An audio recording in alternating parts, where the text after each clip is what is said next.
A nombre del titular de este espacio, Antonio Ceja, quiero agradecerles el acompañarnos el día de hoy. Estoy muy contenta de estar al frente de estas cámaras. Mi nombre es Almendra Orozco y, bueno, agradecida y emocionada por la oportunidad. El día de hoy, pues, gracias por sumarse a este diálogo que abrimos entre las problemáticas actuales y las ciencias sociales propiciado por Canal 44.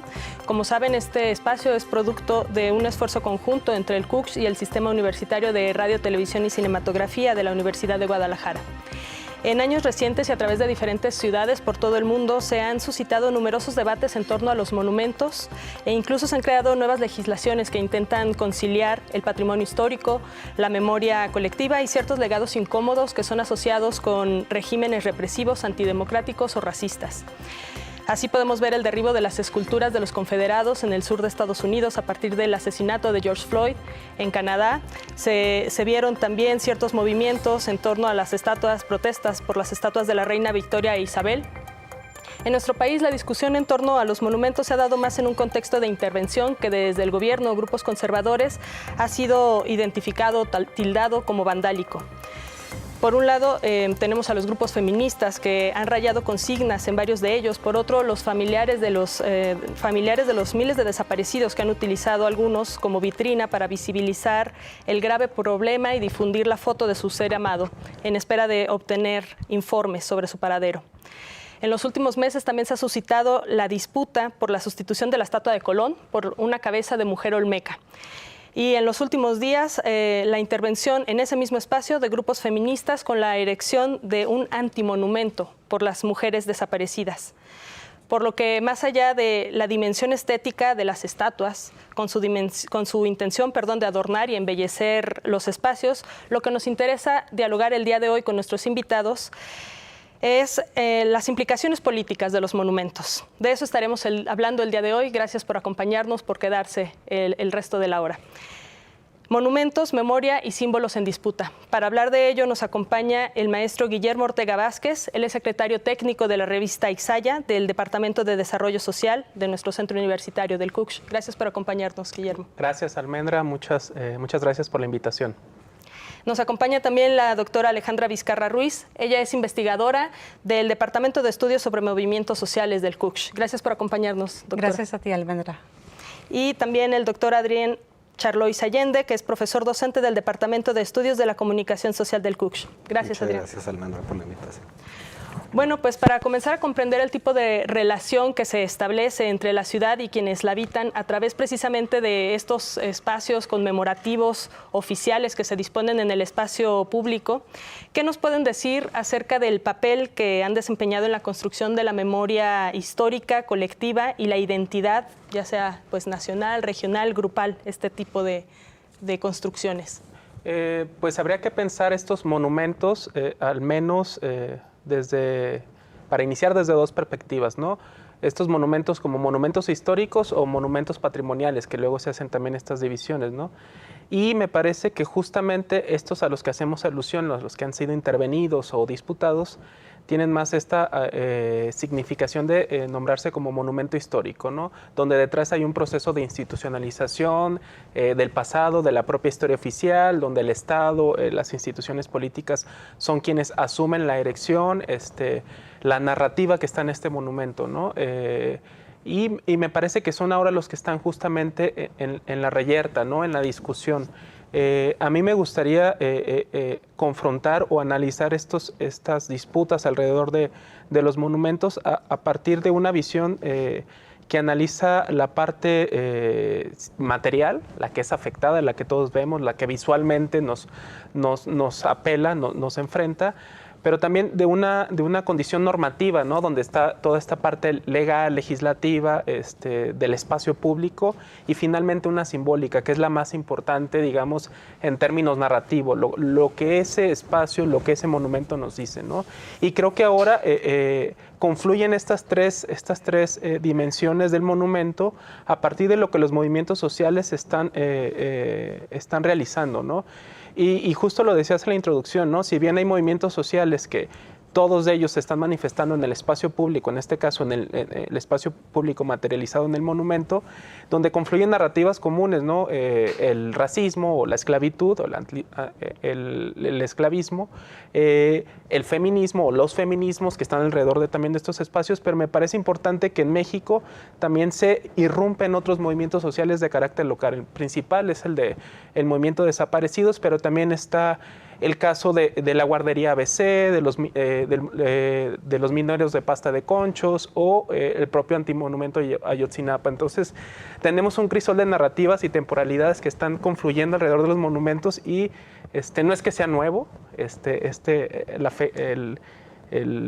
digamos, la confrontación o la resignificación de estos monumentos, pero sí estamos en un momento álgido donde se les está interpelando. ¿Qué nos puede decir, doctora Alejandra?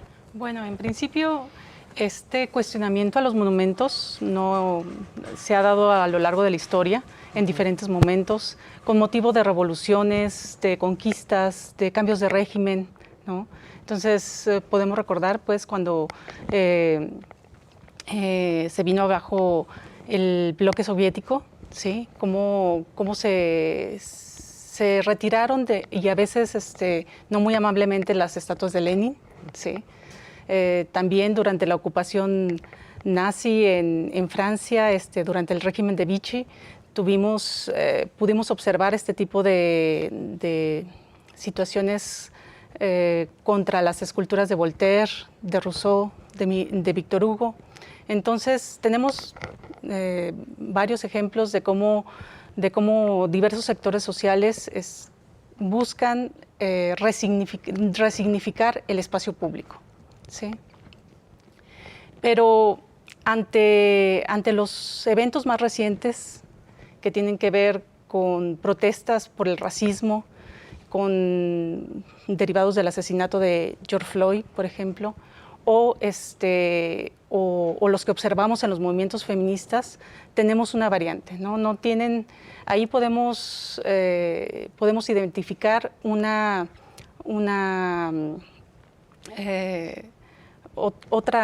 otra dinámica, mientras que en los movimientos antirracistas lo que se busca es hay una dimensión ahí que conecta los derechos con la memoria, ¿sí? En los movimientos feministas hay una búsqueda por posicionar el mensaje en la esfera pública. Y bueno, en los movimientos feministas tiene justamente que ver más con esta situación de visibilizar el mensaje, ¿sí? Que están queriendo transmitir tanto a la sociedad, a las autoridades. El hecho de que intervengan una plaza pública, un monumento, hace más visible para transeúntes o automovilistas este mensaje. Bueno, no es una interacción nueva lo que estamos viendo hoy, lo que según nos dice la doctora Alejandra Vizcarra. Entonces, ¿cómo podemos entender, doctor Adrián, esta polémica o esta molestia también que es incentivada luego a través de los medios de comunicación, ¿no? Que además justamente contrasta con este hecho de, por un lado, visibilizar el mensaje a través de los monumentos, de los movimientos sociales, y por otro, ¿qué es lo que se visibiliza en los medios de comunicación al respecto? Bueno, como bien lo decía Guillermo, los monumentos no son testimonios de la historia, sino son testimonios de un discurso de la historia o de un discurso sobre el pasado, y como tales pues siempre están sujetos a disputa.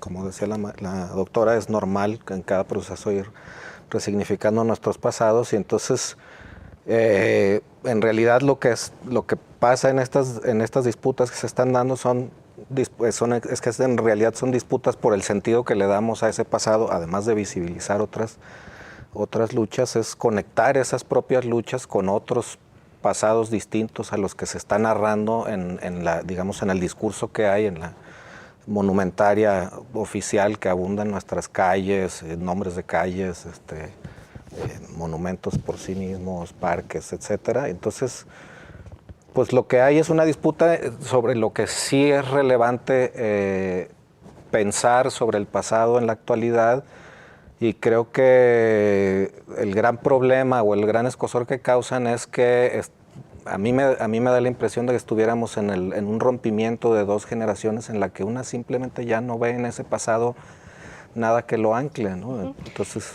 Excelente. Déjame detenerte ahí, doctor Adrián. Me parece muy importante eso para retomarlo en nuestro siguiente bloque. Vamos a ir a un corte y enseguida regresamos para seguir ahondando sobre el sentido, la resignificación de estos monumentos, de estos espacios públicos.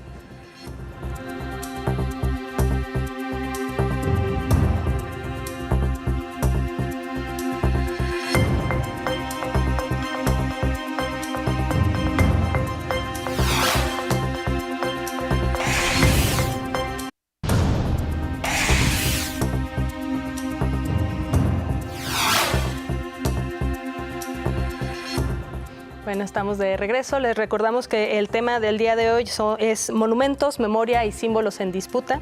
Nos acompañan el maestro Guillermo, la doctora Alejandra Vizcarra y el doctor Adrián Charlois. Bueno, Guillermo Ortega, que le ando quitando el apellido. Estábamos hablando sobre justamente qué es lo que hace que brinque, ¿no?, en la población que no participa de estas protestas, de estas manifestaciones, esta indignación. Bueno, los monumentos se han configurado históricamente en elementos retóricos y pedagógicos, incluso de propaganda, para aprender a través de ellos una historia oficial. Entonces, me pregunto, ¿qué es lo que se toca en ellos? ¿Qué es lo que hace brincar? Por ahí los símbolos, los mitos nacionales y culturales, según yo, es cuando se ha producido una mayor disputa, ¿no?, y se eriza más la sensibilidad de la población. Pensaba, por ejemplo, en el caso de la escultura de sincretismo, que fue colocada en Federalismo en 2017, obra de Ismael Vargas, y que muestra a la Virgen de Guadalupe con elementos de la deidad prehispánica Coatlicue y Tonantzin. Entonces, por ejemplo, ahora el monumento a Colón en la Ciudad de México, pero también el monumento a Colón aquí en la misma Guadalajara, que fue bajado, ¿no?, un nivel medio escondido ahí en Avenida Américas. Por otro lado, en México no hay en realidad, creo, monumentos a Hernán Cortés. Entonces, ¿qué es lo que se toca de los símbolos que eriza tanto a la población, maestro? Yo creo que es justo esta confrontación con una narrativa homogénea de lo que es el pasado, ¿no? Parece que estos monolitos, estas piedras, tienen una sola forma de construir ese pasado, y es un pasado oficial, y que cuando se trastoca, aunque sea un poquito, pareciera que están atentando contra la identidad, ¿no?, aunque esta identidad es construida y armada por el Estado o las instituciones, ¿no? Y lo que me parece es que justamente la memoria apela a confrontar esta homogeneidad, ¿no?, hablar de diferentes formas de construir un pasado, de representar un pasado, y ahí es donde entran estos movimientos, ¿no?, estos movimientos sociales o estos grupos que desde sus problemáticas, desde su visión, interpelan esta condición homogénea de la historia o del pasado representado en los monumentos, ¿no?, o en el propio patrimonio, ¿no? Parece que es más relevante cuidar este patrimonio que las violencias o los crímenes o los diferentes conflictos políticos y sociales que abanderan estos movimientos sociales, ¿no? Entonces, creo que ahí está, ¿no? En el momento en que estos grupos entran en conflicto con esa narrativa homogénea, se crispa y hay una respuesta a defender estas piedras, estos monolitos, estos monumentos. Uh-huh. Bueno, pues efectivamente, donde quiera que se dañen con motivo de una manifestación de protesta, los monumentos, esto genera reacciones de indignación, como bien lo mencionabas, ¿sí? Y una de las cuestiones es que tiende a confundirse historia y memoria, ¿sí? O sea, en la historia tenemos la narración de los hechos, de los procesos por los que transita una sociedad. En la memoria, justamente ahí es donde se encuadran los monumentos. Y aquí lo que hemos visto es que pues, tenemos colectivos con diferentes narraciones, con diferentes memorias, con distintas susceptibilidades y bueno, se está dando ahorita un fenómeno en donde estamos viendo que las estatuas de Colón no son lo mismo para los españoles que para los indígenas, ¿sí? Entonces, aquí se está dando justamente una reconfiguración de lo que es la historia, un cuestionamiento, ¿sí? A quienes en su momento edificaron estos monumentos, ¿sí? Y lo que se busca es como resignificar y repensar la historia desde el punto de vista de las víctimas o de los oprimidos. Doctor Adrián, ¿qué nos puede decir? Bueno, yo creo que después de tantos años de hablar de pluralidad y de democracia y de distintas visiones y distintas identidades, nos hemos dado cuenta que el Estado jamás puede enunciar tantas historias al mismo tiempo, ¿no? Y entonces los monumentos ahí están y siguen siendo parte del mismo Estado y de la misma narrativa, e incluso con Cuarta Transformación siguen siendo parte de la misma narrativa, mientras que las identidades se han abierto un montón, ¿no? Digamos que desde el EZLN y toda la lucha identitaria del movimiento indígena, nos hemos dado cuenta que los mexicanos somos muchos más que los que narran su historia. Entonces se confronta ese pasado y como esas narraciones que vemos que se concretizan en los monumentos son, digamos, formas normativas que se dan desde el poder, lo que hay es un rechazo a cualquier agresión a esa norma, ¿no? Y eso lo amplifican los medios, el Estado, y el conservadurismo en general, por ponerle algún nombre, ¿no?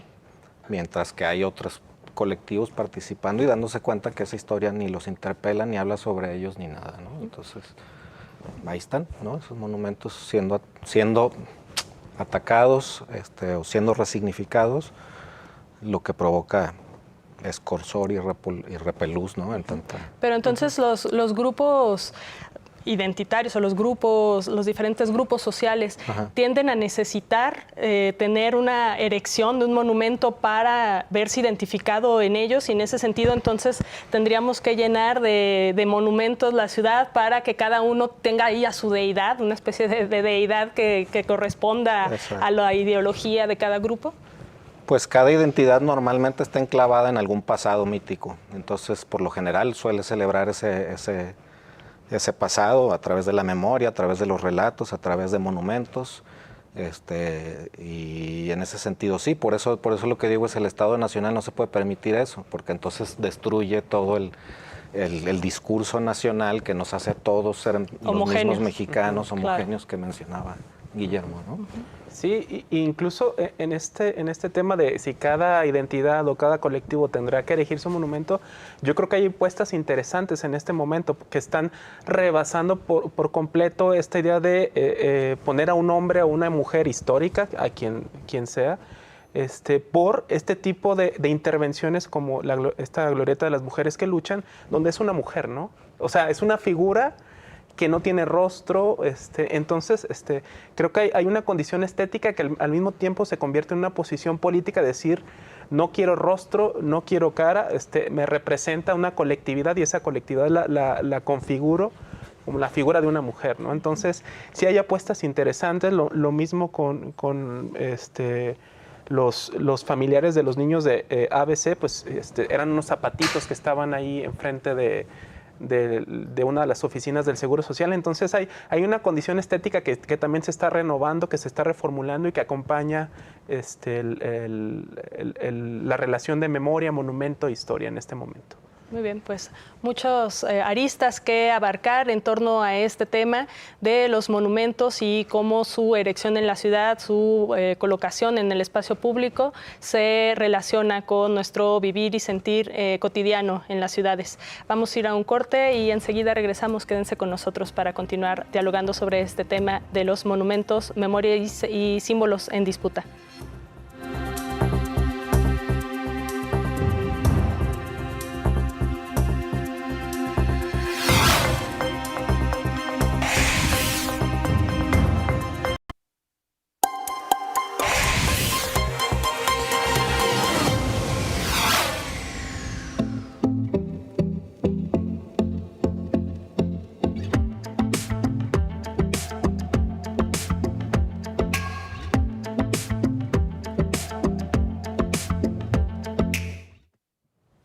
Bueno, estamos de regreso en Catalejo, el espacio del Centro Universitario de Ciencias Sociales y Humanidades para reflexionar sobre las problemáticas actuales.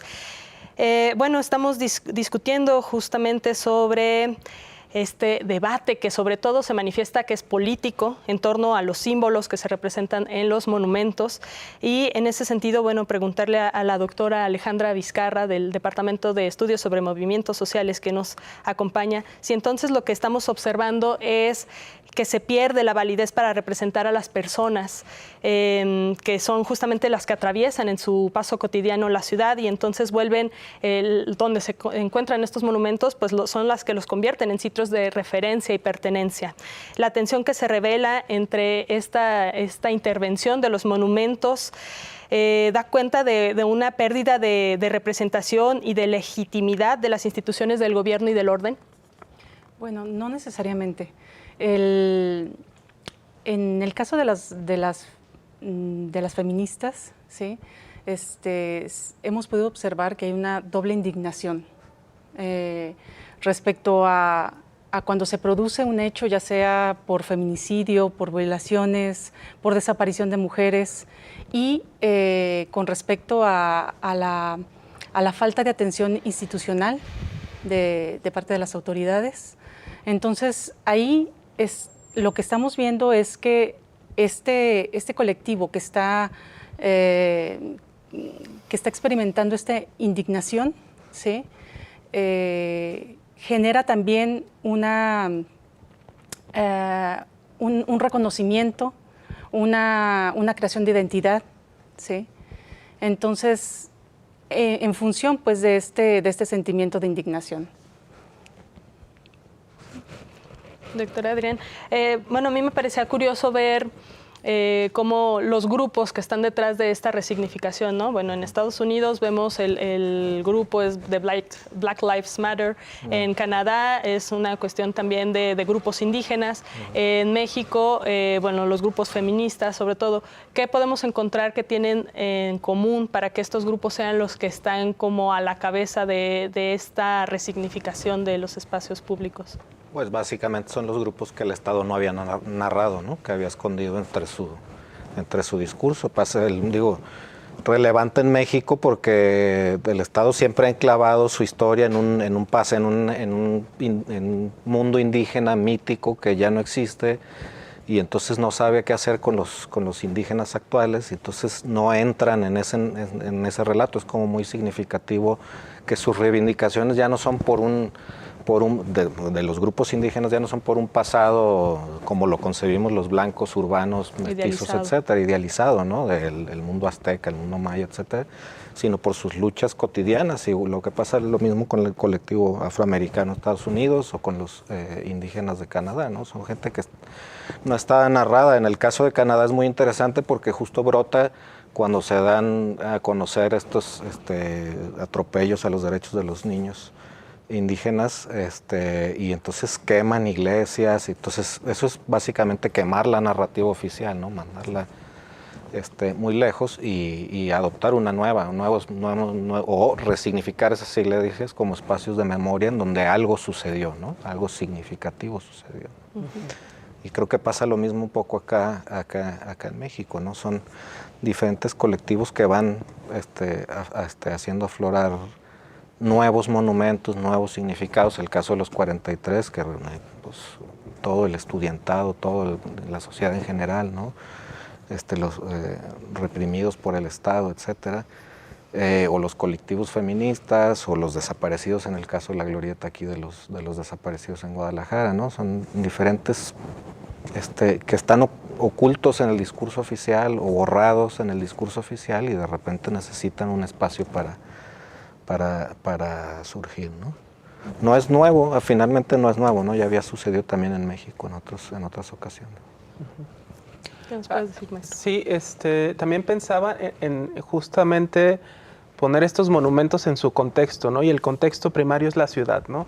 ¿Quiénes habitamos la ciudad o qué nos dice la ciudad sobre este pasado, ¿no? Estos trazos, estas marcas que hablan más de esta historia oficial, la mayoría de las veces.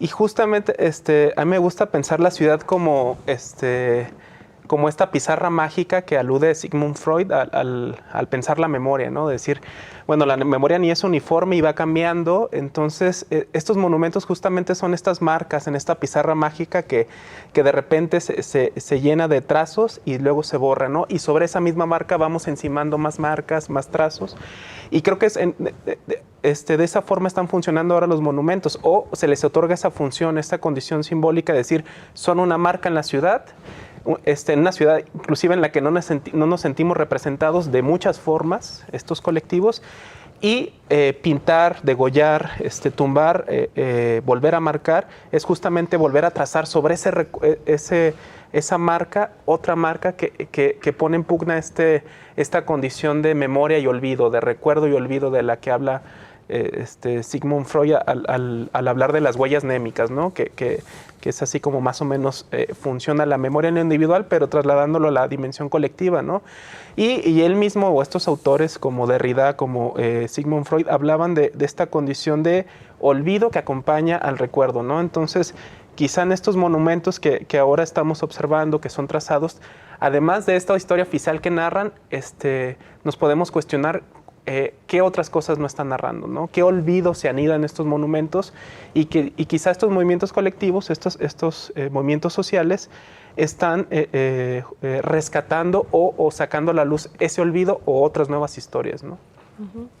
Bueno, se ha puesto sobre la mesa justamente este juego entre memoria, olvido e historia, ¿no? Que usted comentaba en bloques pasados. Entonces me parece que hay una tensión entre el hecho de que se mantenga en pie el monumento como tal porque nos apela a algo, nos produce algo, ¿no? Justamente el cuestionar a partir de verlo ahí en pie este pasado que está. Entonces, ¿qué opina que se debería de hacer con estos monumentos? Finalmente, si es mejor quitarlos, borrarlos de ahí, si está bien que estén, aunque nos recuerden un pasado incómodo, justamente para propiciar este tipo de debates.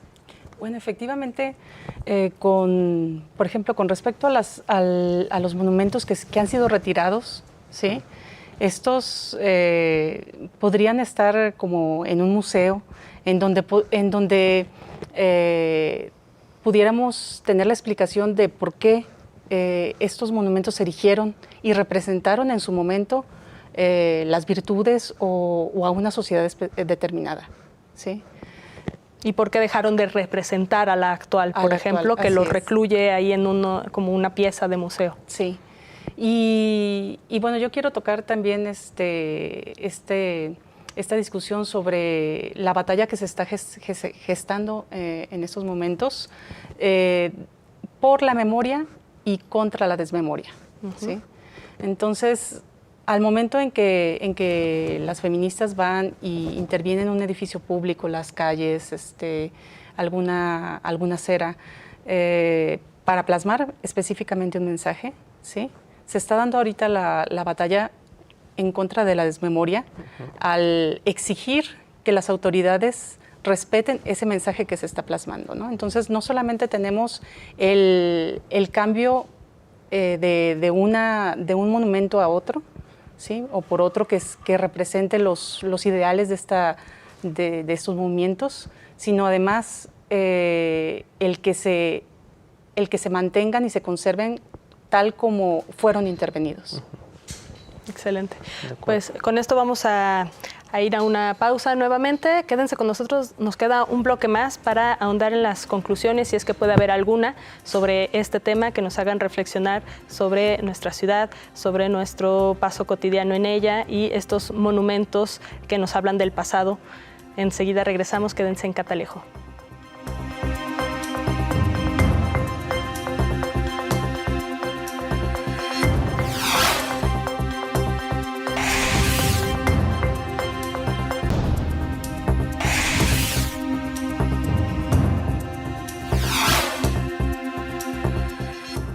Pues estamos de regreso, esto es Catalejo, una mirada profunda a horizontes cercanos, el espacio del Centro Universitario de Ciencias Sociales y Humanidades aquí en Canal 44. Pues ya para dar pie a las conclusiones de este tema tan interesante sobre los monumentos y su disputa por la significación, la reinterpretación, pues preguntarle aquí al panel de expertos que nos acompaña el día de hoy, pues por el valor de la discordia que presentan los monumentos, ¿no? Justamente una importancia que al estar ahí y suscitar diversos posicionamientos en torno a su pasado que puede ser incómodo, pues puede propiciar una deliberación, ¿no? Ese propio desacuerdo. Entonces, preguntarle al doctor Adrián si el dilema se puede centrar en hay que borrar la historia o actualizarla, o qué se hace con esas piezas del pasado. Bueno, sí, yo creo que el debate se debería centrar sobre actualizarla, y lo bueno que sucede en estas situaciones como las que estamos pasando es que precisamente abren espacios, momentos dentro del transcurso temporal de las sociedades para poder sentarnos a revisar qué es lo que se está discutiendo, ¿no? Yo creo que por ejemplo, lo de Colón ha puesto un buen ejemplo de este debate en la Ciudad de México, pues, pero el Colón y el renombramiento del puente de Alvarado, o sea, abren ventanas para hacer evidentes estas posiciones en disputa. Yo no estoy de acuerdo con la idea de que no se deben tocar los monumentos. Yo creo que deben de ser tocados, y que la huella que dejan al ser tocados es tan relevante como el monumento mismo. Si se retiran, pues sí, coincido, se tienen que hacer patrimonio, se tienen que volver, tenemos que guardarlos para justamente hacer evidentes que estuvieron en algún momento y se quitaron por alguna razón, ¿no? Pero otra vez, considerando que los monumentos no son historia por sí mismos, pues no estoy de acuerdo con ese argumento de que nos están cambiando la historia, ¿no? La historia cambia constantemente, eso no es nuevo, y hay que acostumbrarnos a ese debate, ¿no? Hay que hacerlo cada vez más relevante y más evidente, ¿no? Aunque en algunos pueda causar esa sensación de crisis, ¿no? Como una especie de arena movediza en el que ven que lo que consideraban fijo no lo es. Claro, exacto. Darse cuenta que es fluido, ¿no? Que somos parte de la historia todos, y entonces estamos constantemente en cambio, ¿no? Eso es lo más relevante. Nos dan señales de dónde estamos en el tiempo, ¿no? Y creo que ahí es lo importante de esos monumentos. Sí, lo importante que siempre se está uno reflexionando, ¿no? Sobre qué es lo que somos como sociedad, como individuos. Maestro. Sí, coincido, ¿no? No solamente a plantearnos la pregunta, sino a desenterrar esta idea de que estos monumentos son inamovibles. Al contrario, ¿no? Forman parte del espacio público en tanto interactuamos con él, y en ese sentido pueden ser derribados, marcados, tachados, reconstruidos, no sé, a mí lo que hay dos cuestiones. Me gusta este clima o este contexto de discusión, porque justamente amplía esta visión al pasado más allá de los especialistas, ¿no? Pareciera que solamente los historiadores, sociólogos, antropólogos, patrimonialistas podrían hablar de este pasado hecho monumento, ¿no? Y lo que es interesante es que nos damos cuenta que el pasado no tiene un solo narrador, ¿no? Una sola narradora, no es un solo dominio, ¿no? Se amplían estas voces, estas perspectivas y estas aproximaciones, ¿no? Entonces, ese es el punto clave, ¿no? Diversificar eso, darnos cuenta que hay más sujetos alrededor o posibles narradores de este pasado, y por otro lado no olvidar que estas intervenciones dan cuenta de víctimas, ¿no? O sea, hay una crisis o hay varias crisis en el contexto nacional, y a eso aluden, ¿no?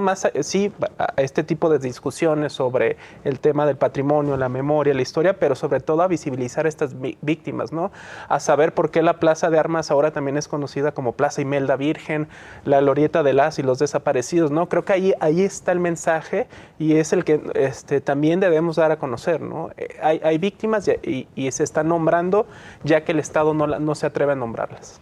Claro, muy interesante esto que mencionas, porque más allá de una resignificación como de expertos de gabinete, como lo que se intentó dar en la Ciudad de México, ¿no? A partir de que el gobierno decide, bueno, si quitamos a Colón y ponemos esta cabeza olmeca que va con su discurso de recordar más bien a los vencidos, ¿no? Y a indígenas de hace 3 siglos o 6 siglos, no sé. ¿No? Grupos de la sociedad civil los que entran y dicen, yo voy a dar mi versión de la historia, ¿no? Exacto.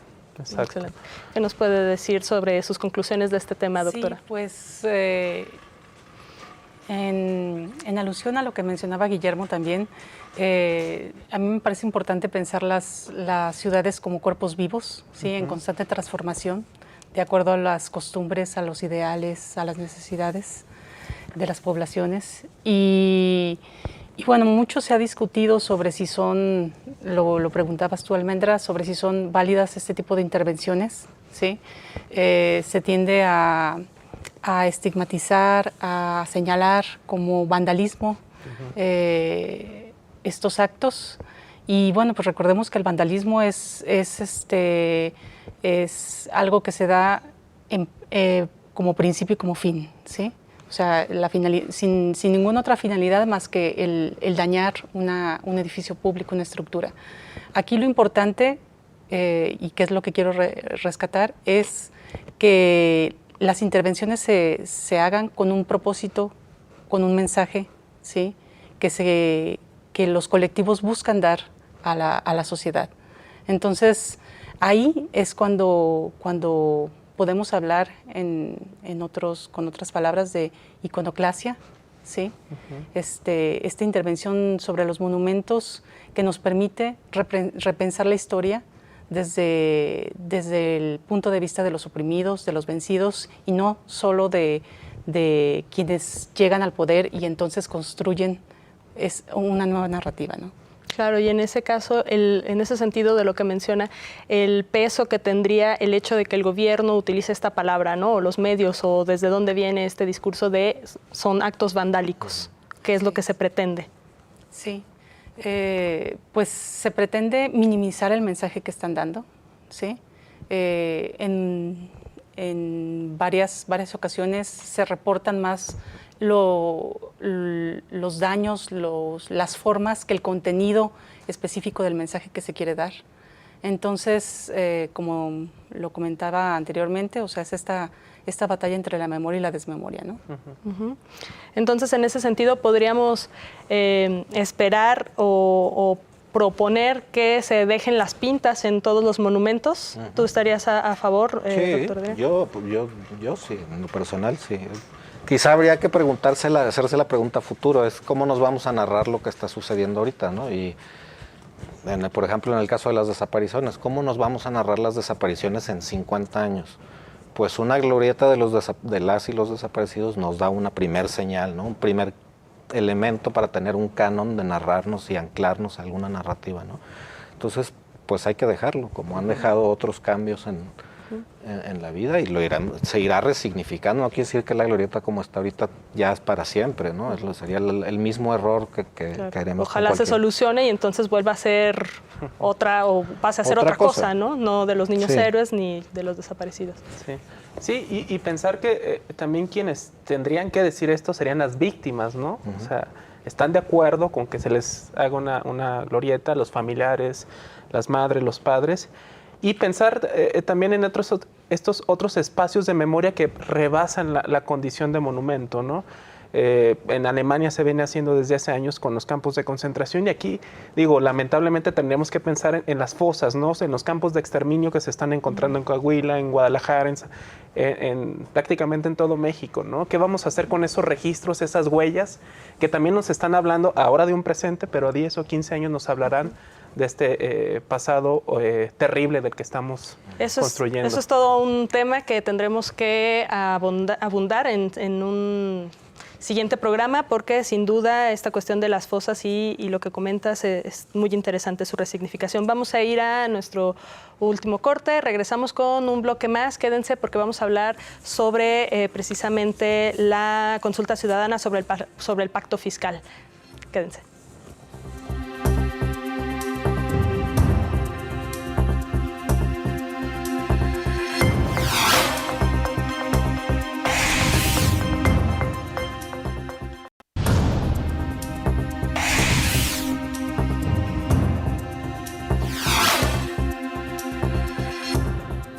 Bueno, en nuestro último bloque nos acompaña el doctor Armando Zacarías Castillo. Él es jefe del Departamento de Estudios Políticos del CUCSH y, como siempre, nos acompaña para ayudarnos a entender qué es lo que está pasando con algunos de los asuntos políticos más importantes en nuestro estado. En este bloque lo que queremos ahondar con él es sobre la consulta ciudadana sobre el pacto fiscal que está proponiendo el gobierno de Enrique Alfaro. Pura simulación. El próximo 20 de noviembre al 12 de diciembre se llevará a cabo en 12 regiones del estado esta consulta popular durante 4 fines de semana consecutivos. Entonces, doctor Armando, ayúdenos a comprender en qué consiste esta consulta popular y por qué parece que es una prioridad política para el actual gobernador. Pues efectivamente, muy buenas tardes, gracias. Se trata de una prioridad esencialmente política porque este tema de la salida del pacto federal, del pacto fiscal federal por parte de algunos estados, se planteó el año pasado a raíz de diferentes controversias que se generaron primero entre 10 gobernadores, entre ellos el de Jalisco. Posteriormente unos se sumaron, otros se salieron de esta estructura. Algunos de esos gobernadores de aquel momento dejaron de serlo, como el caso de Jaime Rodríguez en el estado de Nuevo León. Y entonces el tema de la revisión del pacto federal a través de la revisión fiscal adquirió diferentes tipos de ritmo a lo largo del desempeño de las administraciones. Básicamente el problema que se plantea es el hecho de decir que no hay una retribución a los estados que están contribuyendo de una manera mucho más activa, como son los casos de Jalisco y Nuevo León, y que la recuperación a través de los fondos que se derivan a cada uno de los estados, las participaciones federales, los gobernadores consideran que no es proporcional al tipo de aportación que hace cada uno de los estados. En ese sentido, la discusión, pues es una discusión que se ha establecido a lo largo de mucho tiempo y en este momento, en esta administración, ha adquirido una relevancia muy peculiar por el hecho de que se trata de 2 administraciones de partidos políticos que no habían estado en el ejercicio del gobierno. En el caso federal, Morena no había estado en el ejercicio de gobierno a lo largo de todo este tiempo y en el caso de Movimiento Ciudadano también es la primera vez que esa oferta asume la gubernatura del estado de Jalisco. Entonces, en esa serie de ajustes entre esquemas de administración federal, el reclamo por parte de algunos estados, como ya decíamos, era que tenía que haber una reciprocidad entre las aportaciones que da el estado y lo que regresa la federación. El pacto fiscal es una estructura que está establecida desde 1978 y se estableció de manera constitucional con una serie de fórmulas y una serie de mecanismos que sirven para definir y establecer dentro de la perspectiva federal buscar el establecimiento de los equilibrios que mejor logren soportar las economías regionales de cada uno de los estados.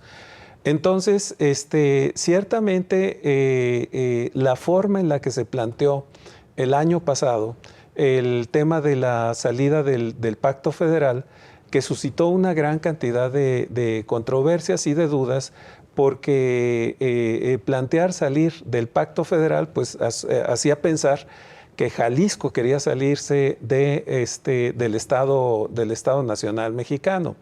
Y aquí de lo que se trata es simple y sencillamente de establecer un mecanismo que defina una mejor metodología para la distribución de recursos financieros de acuerdo con las aportaciones. El Estado de Nuevo León y el Estado de Jalisco consideran que es inequitativo el regreso de las participaciones y que lo han planteado, que hay estados que están a expensas de la recaudación de estos 2 estados y de las aportaciones de estos 2 estados y que no hay un ejercicio claramente distribuido. El tema del pacto fiscal, pues es un tema poderosamente técnico.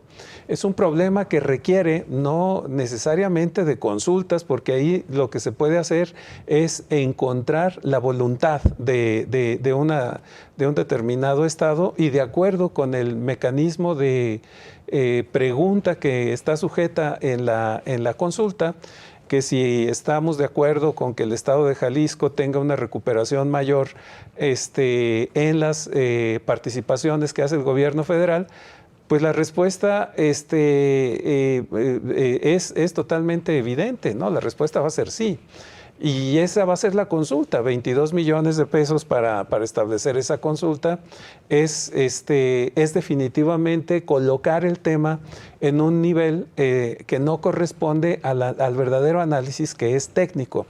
Entonces, tratar de establecer una fórmula distinta a través de todos los mecanismos y estructuras de recaudación, constituye el eje central del problema que debería estarse afrontando. Debería estarse afrontando a través de una serie de comisiones técnicas que vayan definiendo y perfilando el mecanismo para estructurar las fórmulas que permitan darle una salida a la petición que hace el Estado de Jalisco y otros estados.